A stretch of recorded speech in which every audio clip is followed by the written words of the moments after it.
ಹಲ್ವಾ ಅಂದರೆ ಪಟ್ಟಂತ ನೆನಪಾಗೋದು ಕ್ಯಾರೆಟ್ ಹಲ್ವಾ. ಹಲ್ವಾ ಅಂದರೆ ಯಾರಿಗೆ ತಾನೇ ಇಷ್ಟ ಇರಲ್ಲ ಹೇಳಿ. ನಾನಿವತ್ತು ಮಾಡ್ತಾಯಿರೋದು ಸೋರೆಕಾಯಿ ಹಲ್ವಾ. ಇದನ್ನು ಸೋರೆಕಾಯಿ ಅಂತಲೂ ಕರೀತಾರೆ, ಕೆಲವರು ಮೇರೆಕಾಯಿ ಅಂತಲೂ ಕರೀತಾರೆ. ಈ ಸೋರೆಕಾಯಿನಲ್ಲಿ ಯಾವಾಗಲೂ ಸಾಂಬಾರು ಪಲ್ಯ ಮಾಡಿ ತಿಂದು ಬೇಜಾರಾಗಿರೋರು ಈ ಥರ ಒಂದು ಸಲ ಹಲ್ವಾನ ಟ್ರೈ ಮಾಡಿ ನೋಡಿ, ತುಂಬಾ ಚೆನ್ನಾಗಿರುತ್ತೆ. ನೀವು ಗೊತ್ತಿಲ್ಲದಿದ್ದವ್ರಿಗೆ ಈ ಹಲ್ವಾನ ಸರ್ವ್ ಮಾಡಿದರೆ ಇದು ಸೋರೆಕಾಯಿ ಹಲ್ವಾ ಅಂತ ಅವ್ರಿಗೆ ಗೊತ್ತೇ ಆಗೋಲ್ಲ, ಅಷ್ಟು ಟೇಸ್ಟಿಯಾಗಿರುತ್ತೆ. ಇನ್ನು ಈ ಸೋರೆಕಾಯಿ ಹೆಲ್ತ್ಗೂ ಒಳ್ಳೆಯದು. ಹಲ್ವಾನ ಮಾಡೋದಕ್ಕೆ ನಾನಿಲ್ಲಿ ಅರ್ಧ ಭಾಗದಷ್ಟು ಸೋರೆಕಾಯಿನ ತೊಗೊಂಡಿದ್ದೀನಿ. ಅಂದರೆ ತುರಿದ ಮೇಲೆ ಇದು 2 ಕಪ್ಪಷ್ಟು ಸೋರೆಕಾಯಿ ತುರಿಯಾಗಿತ್ತು. ಇದಕ್ಕೆ ಫಸ್ಟು ಮೇಲ್ಗಡೆ ಸಿಪ್ಪೆ ಮತ್ತು ಒಳಗಡೆ ತಿಳ್ಳೆನ ತೊಗೋಬೇಕು. ನೀವು ಎಳೆ ಸೋರೆಕಾಯಿನ ತೊಗೊಂಡ್ರೆ ಬೇಕಾದ್ರೆ ಹಾಗೇ ತುರ್ಕೋಬೋದು, ಬಟ್ ಆದರೆ ಸ್ವಲ್ಪ ಮೀಡಿಯಮ್ ಆಗಿರುವಂಥ ಸೋರೆಕಾಯಿ ತೊಗೊಂಡ್ರೆ ರುಚಿಯಾಗಿರುತ್ತೆ. ಅದು ಮೇಲ್ಗಡೆ ಸಿಪ್ಪೆ ಮತ್ತು ತಿಳ್ಳೆನ ತೆಕ್ಕೊಂಡು ತುರ್ಕೋಬೇಕು. ತುಂಬ ದಪ್ಪಗೂ ತುರ್ಕೋಬಾರ್ದು, ತುಂಬ ಸಣ್ಣಕ್ಕೂ ತುರ್ಕೋಬಾರ್ದು, ಮೀಡಿಯಮ್ ಆಗಿ ತುರ್ಕೊಂಡು ಅದರಲ್ಲಿ ರಸ ಬರುತ್ತೆ. ಈ ರಸನ ಹಾಕಿ ಫ್ರೈ ಮಾಡ್ಕೊಳ್ಳಿ, ಇಲ್ಲಾಂದರೆ ರಸ ತೆಗೆದಿಟ್ಕೊಂಡು ಜ್ಯೂಸ್ ಥರ ಬೇಕಾದರೂ ಕುಡಿಬೋದು. ನಾನಿಲ್ಲಿ ಹಲ್ವಾ ಮಾಡೋದಕ್ಕೆ ಬೆಲ್ಲನ ಯೂಸ್ ಮಾಡಿ ಮಾಡ್ತಾಯಿದ್ದೀನಿ. ನೀವು ಬೇಕಾದ್ರೆ ಶುಗರ್ನ ಯೂಸ್ ಮಾಡಬೇಕಾದ್ರೂ ಈ ಹಲ್ವಾನ ಮಾಡ್ಬೋದು.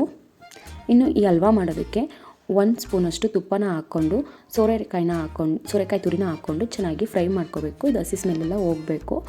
ನಂತರ ಅದಕ್ಕೆ 2 ಕಪ್ಪಷ್ಟು ಹಾಲನ್ನ ಹಾಕ್ಕೋಬೇಕು. ಇಲ್ಲಿ ನಾನು 2 ಕಪ್ಪಷ್ಟು ಸೋರೆಕಾಯಿ ತುರಿ ತೊಗೊಂಡಿದ್ದೀನಿ, ಅದಕ್ಕೆ 2 ಕಪ್ಪಷ್ಟು ಹಾಲನ್ನ ಹಾಕ್ಕೊಂಡಿದ್ದೀನಿ. ನಂತರ ನಾನಿಲ್ಲಿ ಬೆಲ್ಲನ ಯೂಸ್ ಮಾಡಿ ಹಲ್ವಾನ ಮಾಡ್ತಾಯಿದ್ದೀನಿ. ಅದಕ್ಕೆ ಬೆಲ್ಲಕ್ಕೆ ಸ್ವಲ್ಪ ನೀರು ಹಾಕಿ ಬೆಲ್ಲನ ಕರಗಿಸ್ಕೊತಾ ಇದ್ದೀನಿ. ಇಲ್ಲಿ ಪಾಕ ತಕ್ಕೊಳ್ಳೋ ಅವಶ್ಯಕತೆ ಇಲ್ಲ, ಬೆಲ್ಲನ ಕರಗಿಸ್ಕೊಂಡ್ರೆ ಸಾಕು. ಇದು ಕಪ್ಪು ಬೆಲ್ಲ, ಅದಕ್ಕೆ ತುಂಬ ಗಲೀಜಿರುತ್ತೆ. ಇದನ್ನು ನಾನು ನೀರು ಹಾಕಿ ಬೆಲ್ಲನ ಕರಗಿಸ್ಕೊಂಡು ಸೋಸ್ಕೊಂಡು ಯೂಸ್ ಮಾಡ್ಕೊತಾ ಇದ್ದೀನಿ.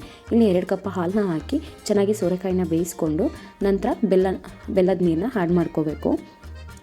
ಹಾಲು ಮತ್ತು ಬೆಲ್ಲ ನೀರನ್ನ ಹಾಕಿ ಚೆನ್ನಾಗಿ ಮಿಕ್ಸ್ ಮಾಡಿ ಬೇಯಿಸ್ಕೋಬೇಕು. ಇದರಲ್ಲಿ ಯಾವುದೇ ರೀತಿಯಾದ ನೀರಿನ ಅಂಶ ಇರಬಾರ್ದು, ಆ ರೀತಿಯಾಗಿ ಸೋರೆಕಾಯಿ ಬೇಯಬೇಕು. ಅದು ಬೆಂದಾಗ ನಮಗೆ ಗೊತ್ತಾಗುತ್ತೆ, ಅದು ಬಾಣಲಿನಲ್ಲಿ ತಳ ಬಿಡ್ತಾ ಬರುತ್ತೆ. ನಂತರ ಅದಕ್ಕೆ ಏಲಕ್ಕಿ ಪುಡಿ ಮತ್ತು ತುಪ್ಪನ ಹಾಕಿ ಅದಕ್ಕೆ ಡ್ರೈ ಫ್ರೂಟ್ಸ್ನ ಹಾಕಿದರೆ ಹಲ್ವಾ ರೆಡಿ. ಈ ಹಲ್ವಾ ಮಾಡೋ ಪ್ರೊಸೀಜರ್ ಏನು ತುಂಬ ಕಷ್ಟ ಅಲ್ಲ. ನಾವು ಕ್ಯಾರೆಟ್ ಹಲ್ವಾನ ಹೇಗೆ ಮಾಡ್ತೀವೋ ಸೇಮ್ ಪ್ರೊಸೀಜರೇ. ನೀವು ಬೇಕಾದ್ರೆ ಹಾಲಿಲ್ಲ ಅಂದ್ರೂ ಮಾಡ್ಬೋದು, ಬಟ್ ಹಾಲಿಲ್ಲ ಅಂದರೆ ಸೋರೆಕಾಯಿ ನೀಟಾಗಿ ಬೇಯಲ್ಲ, ಸಾಫ್ಟಾಗಿ ಸ್ವಲ್ಪ ರಫಾಗಿ ಬರುತ್ತೆ. ಹಾಲು ಹಾಕಿ ಮಾಡಿದರೆ ತುಂಬ ಸಾಫ್ಟಾಗಿ ಹಲ್ವಾ ಬರುತ್ತೆ.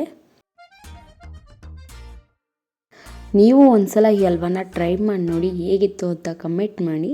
ಹಾಗೆ ನನ್ನ ಚಾನಲ್ನ ಸಬ್ಸ್ಕ್ರೈಬ್ ಮಾಡೋದನ್ನು ಮರಿಬೇಡಿ. Thank you for the watching.